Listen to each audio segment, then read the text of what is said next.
She was standing before 12 beings made of light, and they were deciding her fate, not judging her, not condemning her, just calmly explaining which life she'd live next, which lessons she'd face, which pain she'd endure, and she had no choice but to accept, because this is how it works. This is how souls return to Earth, through a council that assigns missions like generals sending soldiers to war. Feel the weight of being seen, completely seen, not by human eyes that judge appearance or performance, by consciousness that reads your soul like an open book.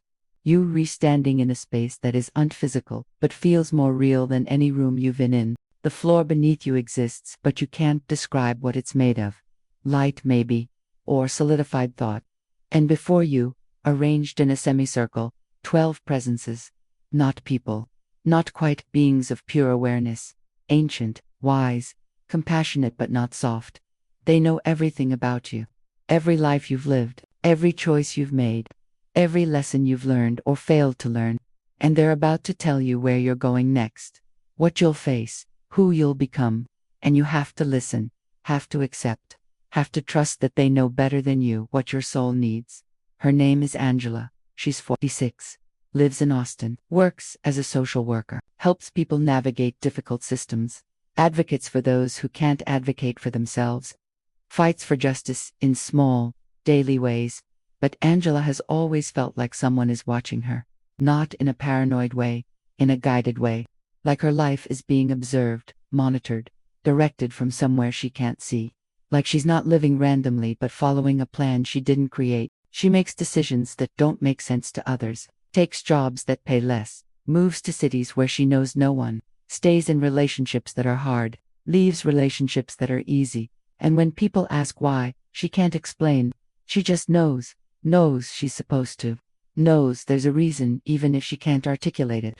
Her sister thinks she's self-sabotaging. Her therapist thinks she's afraid of success, but Angela knows it's something else, something deeper. Like she's fulfilling a contract she signed before she was born, like she agreed to this life, these challenges, these lessons, and some part of her remembers agreeing, even though her conscious mind doesn't. The feeling started when she was young, 7 years old. Her parents were fighting, screaming, about to divorce, and Angela remembers standing in her room thinking, I chose this. I chose these parents. I chose this pain. For a reason.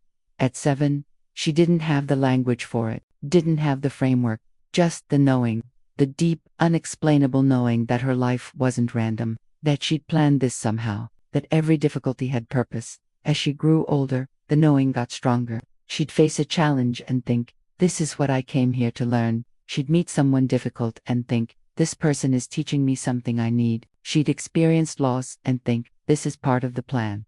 Her friends thought she was rationalizing, making meaning where there was none. But Angela knew better. She could feel it. Feel the structure beneath the chaos. Feel the design beneath the randomness.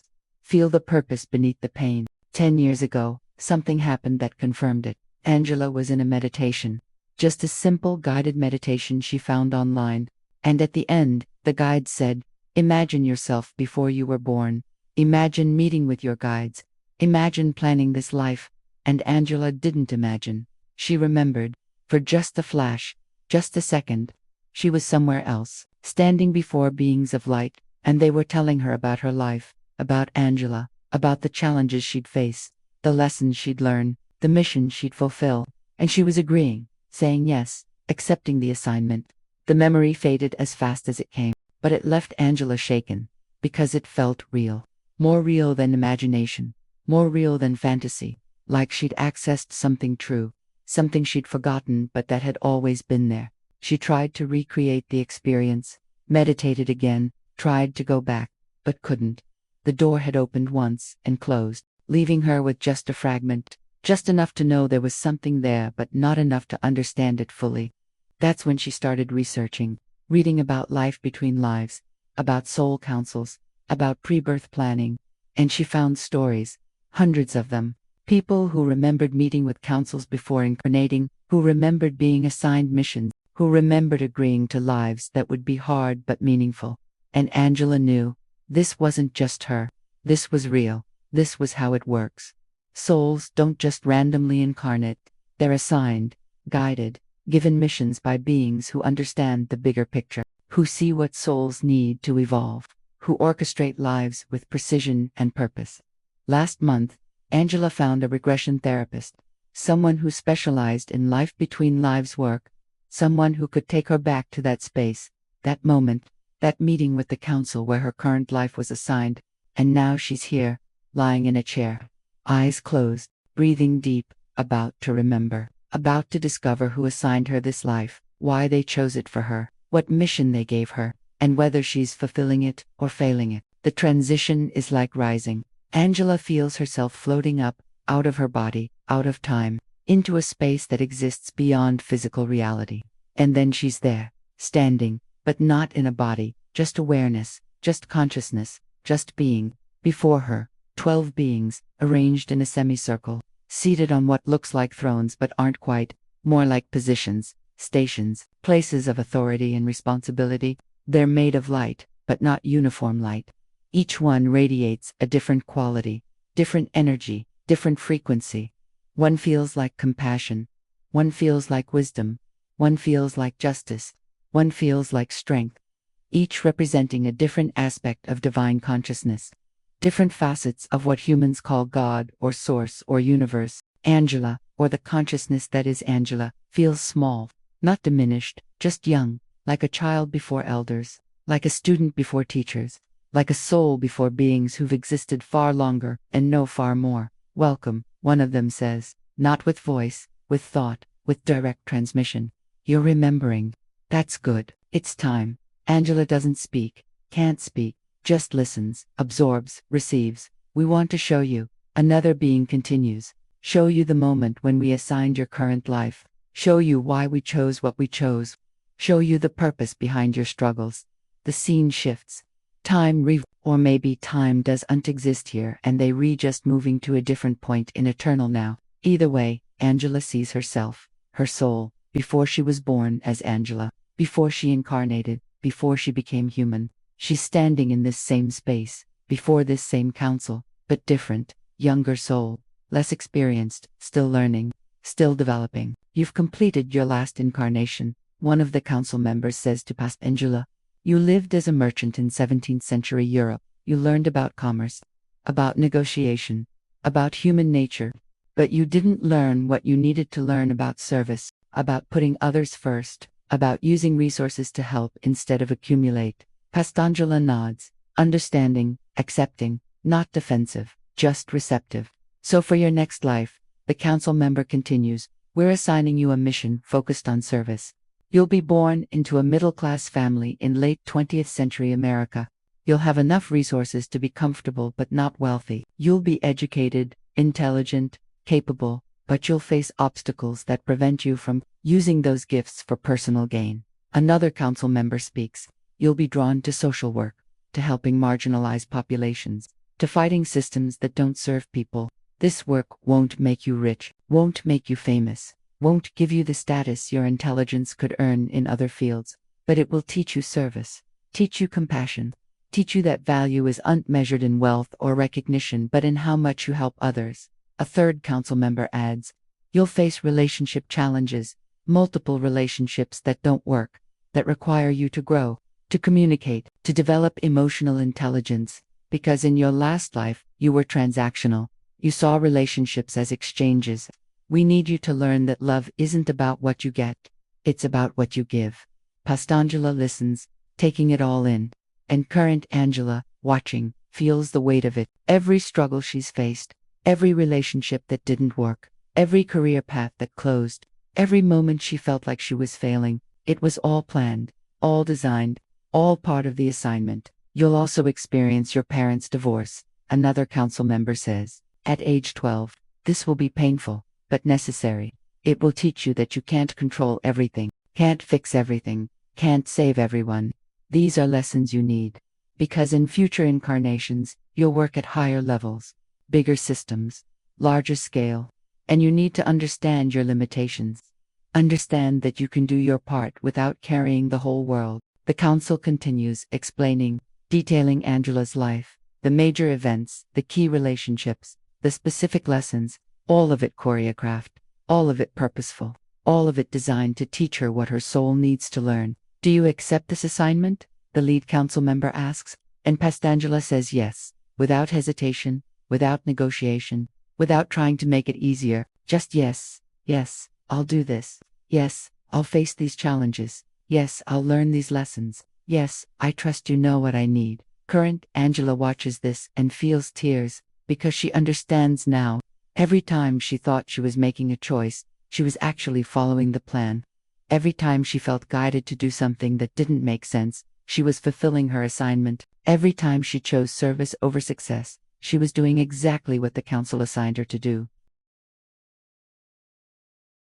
Showing her that this is how it works for everyone. Nobody incarnates randomly.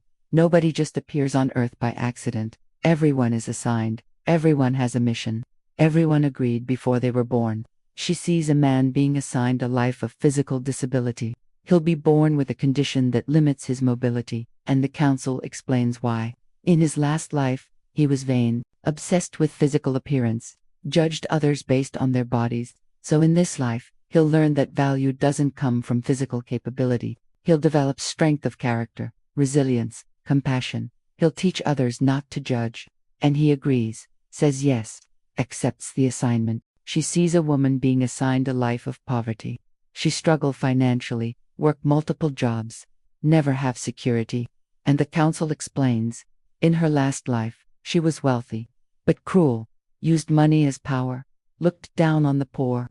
So in this life, she learned humility, learned gratitude, learned that happiness doesn't require wealth, learned to find joy in simple things. And she agrees, says yes, accepts the assignment.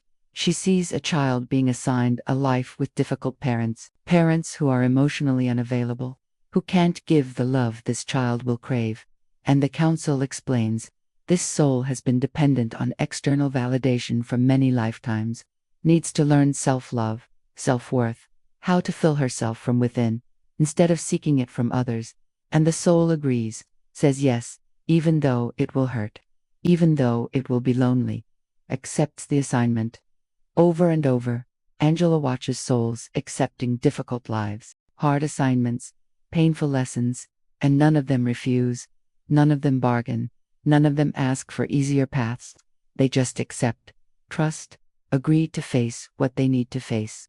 And Angela understands. Humans think life is random, think suffering is meaningless, think challenges are unfair, but they're not. They're assigned by beings who love us, who see what we need, who design experiences that serve our evolution even when they hurt. The scene shifts again. The council is now speaking to current Angela, to the consciousness that's remembering. You're midway through your assignment. One of them says, you've learned much. The divorce taught you that you can't control others. Your relationship struggles taught you emotional intelligence. Your career in social work taught you service. But there's more to learn. What more? Angela asks. Boundaries. You've learned to give. Now you need to learn when not to give. You've learned to help. Now you need to learn when to step back. You've learned compassion. Now you need to learn that compassion includes yourself. You can't serve from empty. Can't help others if you're depleted. This is your next lesson. The one you're in the middle of learning right now. Angela feels this truth settling into her awareness. It's exactly what she's been struggling with. Burnout, exhaustion, giving so much to clients that she has nothing left for herself. She thought it was noble. But the council is saying it's incomplete. That true service includes self-care. That you can't fulfill your mission if you destroy yourself in the process. How do I learn this? Angela asks. You're learning it now. Through exhaustion, through breakdown, through reaching your limit. These aren't failures. They're the curriculum. They're teaching you what we need you to know. Listen to your body. Listen to your tiredness. Listen to your resentment when you give beyond your capacity. These are signals, teachers, showing you where your boundaries need to be. Another council member speaks, and there's something else. You're going to mentor others, teach others. Not in a formal way, just by being, by modeling, by showing people it's possible to serve without martyring yourself, to care without carrying, to help without losing yourself.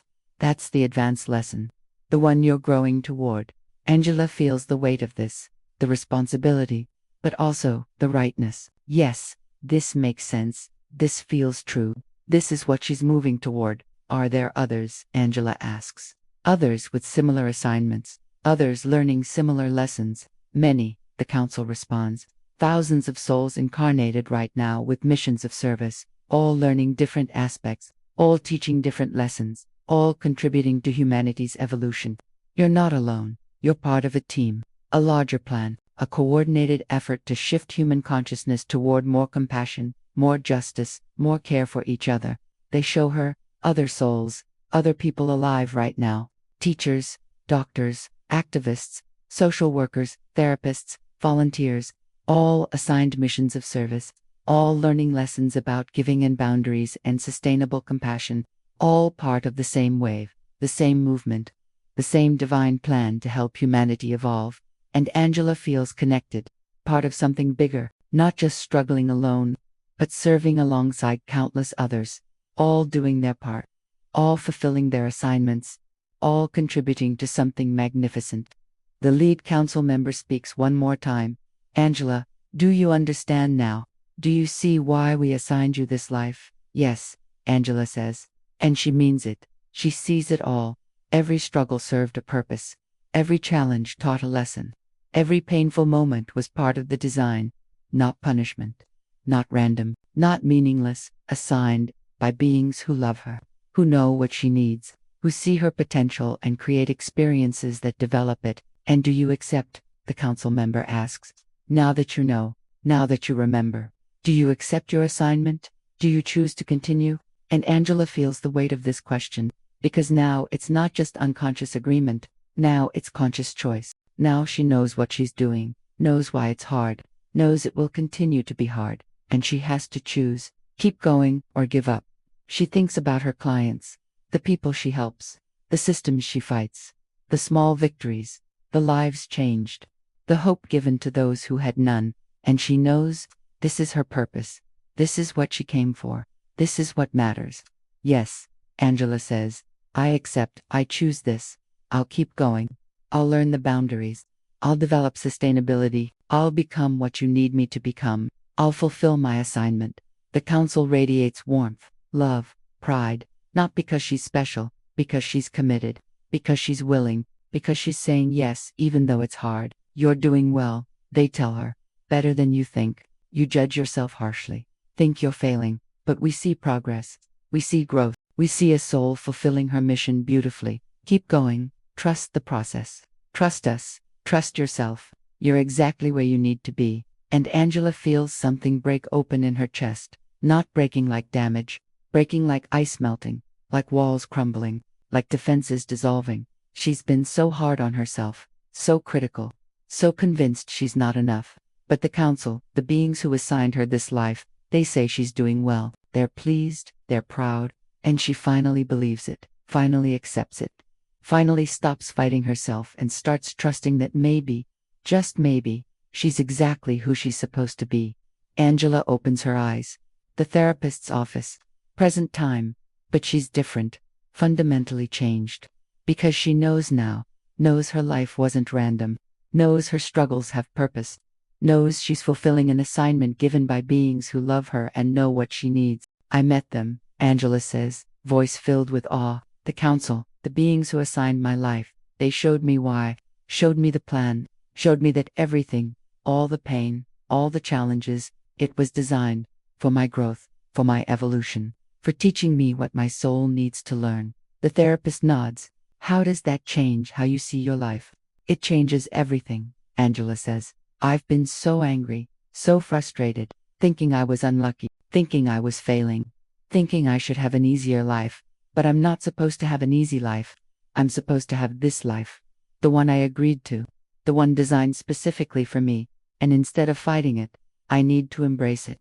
Learn from it, fulfill it. Over the following weeks, Angela integrates the experience, lives with the memory, tests it against her daily reality, and things shift. She stops resenting her job, stops wishing she'd chosen a career that paid more, because she understands now, this is her assignment, this is what she came to do. Helping people isn't a consolation prize, it's the prize, it's the whole point. It's what her soul chose.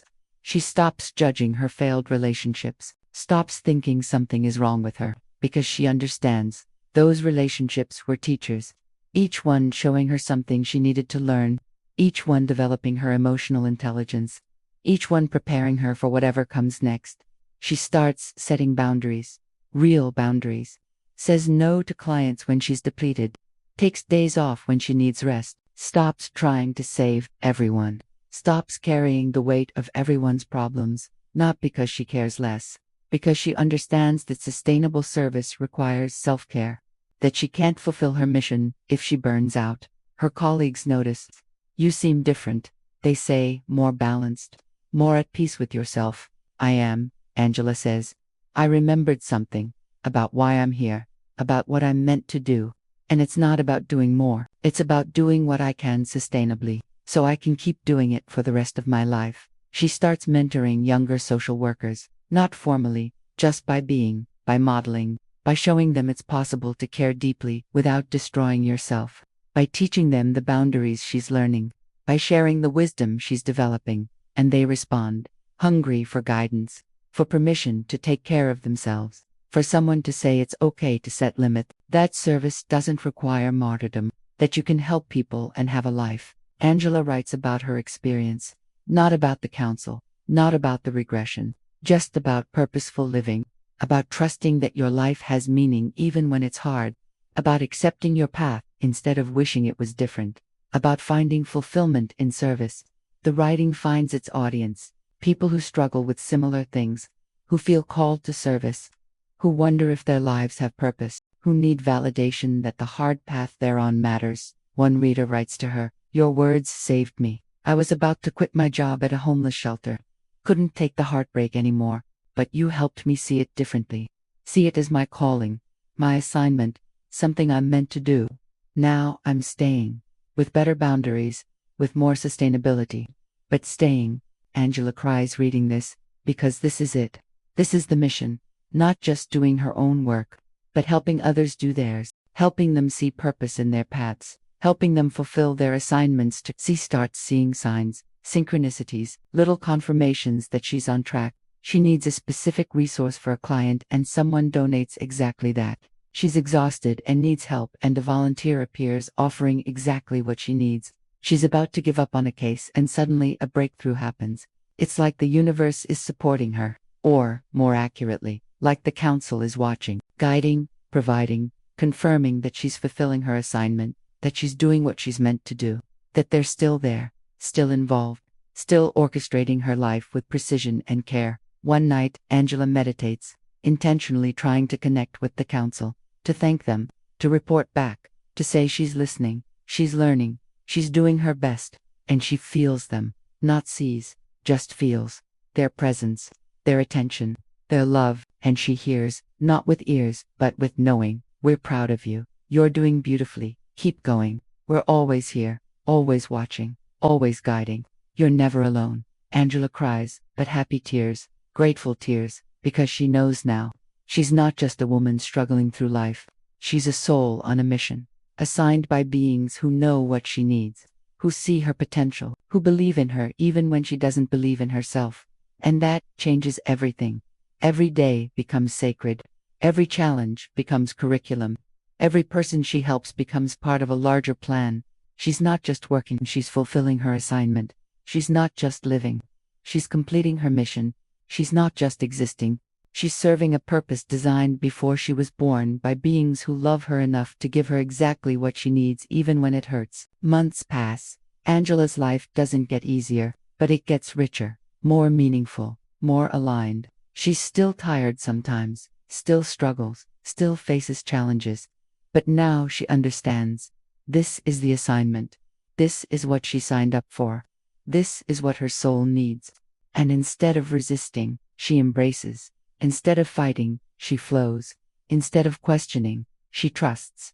One day, she's with a client, a woman who's lost everything, homeless, addicted, traumatized, and Angela looks at her and wonders, what's her assignment? What's her mission? What did the council design for her?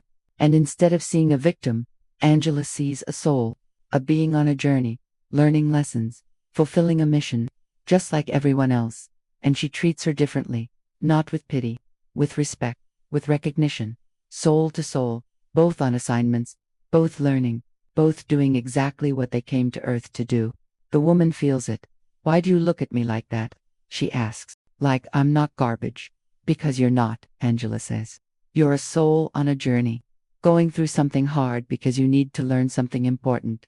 I don't know what, but I know it matters. I know you matter. I know your life has purpose, even if you can't see it yet.